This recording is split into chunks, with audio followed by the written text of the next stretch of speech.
Advisor to the US State Department Israeli-Palestinian negotiating team, and joins us now.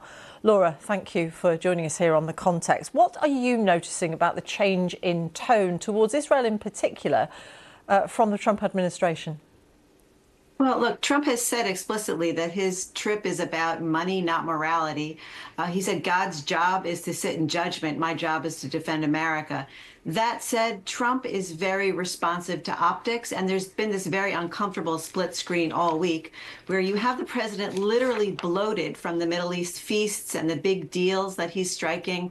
And then that sits in juxtaposition with the report that we just saw where there's, Palestinians in Gaza who are starving, and hostages who are freed, including the American hostage Eden Alexander, showing signs of also starvation, Palestinian civilians being struck by Israeli, weaponry, and an Israeli woman was just shot and killed on her way to the hospital to deliver a baby. So you see this kind of tragic images, and Trump is responsive to that. That's why I think Secretary of State Rubio, he's busy with the Ukraine-Putin peace accord, hopefully striking that deal, but he took time out to call Prime Minister Netanyahu, and he said to him, you need to increase humanitarian aid, and you need to watch out for civilian casualties.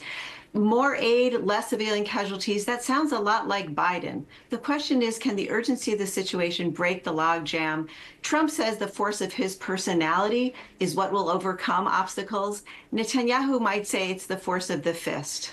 What about Benjamin Netanyahu and how he keeps his coalition happy, but tries to provide some aid in line with what Donald Trump's suggesting?